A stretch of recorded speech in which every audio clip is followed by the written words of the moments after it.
वहां पर दो धुनें, बादलों की गर्जन और मृदंग की आवाज उस लोक में गूंजती रहती है। जैसे पहले स्थान पर भगवान राम के देश में घंटे और शंख की आवाज गूंजती है, ऐसे दूसरे मंडल पर यानी कि ब्रह्म के देश में बादलों की गर्जन और मृदंग वहां पर बजता रहता, ओम का जाप बराबर वहां होता रहता। ब्रह्म का जो स्वरूप है लाल वरण सूरज उजियारा, ये सूरज कुछ नहीं है, ऐसे लाखों लाख सूर्य इकट्ठे करोगे तो वहां का एक सूर्य बनेगा। प्रेमी भाई बहनों, ब्रह्म का जो स्वरूप है वो सुबह के लाल सूर्य के समान है, इसीलिए वहां का पूरा ब्रह्मांड लाल है।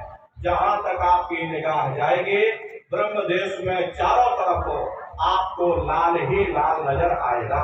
महात्मा जब साधना करके वहां पहुंचे तभी महात्माओं ने लिख दिया, लाली मेरे लाल की जित देखो तलाओ, लाली देखन में गई और मैं भी हो गई लाल। वो पूरा ब्रह्मांड लाल है। जितने साधक वहां पहुंच जाते हैं उन सभी को योगेश्वर कहा जाता है। योगेश्वर की पदवी उन्हीं को मिलती है जो ब्रह्म स्थान तक पहुंच रखते हैं। जैसे व्यास जी हुए, वशिष्ठ जी हुए, वाल्मीकि जी हुए, इन सब की पहुंच वहीं तक थी। इसीलिए कहा गया कि वाल्मीकि भय ब्रह्म समाना।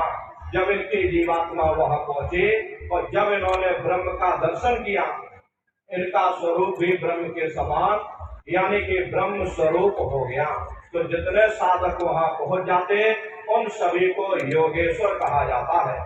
योगेश्वर भगवान श्री कृष्ण उसी देश में वास करते हैं। ये जो ब्रह्म देश है वो श्री कृष्ण भगवान का ही देश है और श्री कृष्ण भगवान वहीं पर रहते हैं। अरे बाहर की जन्माष्टमी नहीं है जो आप लोग ये जन्माष्टमी नाच गा करके मना रहे, ये तो आप नकल कर रहे हैं। महात्माओं ने कहा था भाई सही मायने में तुम जन्माष्टमी कब मनाओगे, जब तुम्हारी ये जीवात्मा पांच तत्वों जल पृथ्वी अग्नि वायु आकाश और तीन गुण रजोगुण तमोगुण सतोगुण, पांच तत्व और तीन गुणों से परे होकर के ब्रह्म देश में पहुंच करके जब कृष्ण भगवान का दर्शन कर लोगे तब सही मायने में जन्म अष्टमी मनाई जाएगी। वहां कृष्ण भगवान का दर्शन करने के बाद फिर तुम्हारी यही जीवात्मा तीसरे मंडल के शब्द को पकड़ करके तीसरे मंडल की चढ़ाई करेगी। आगे पहुंची सुन घंटार, ररंकार धुन सुनी पुकार।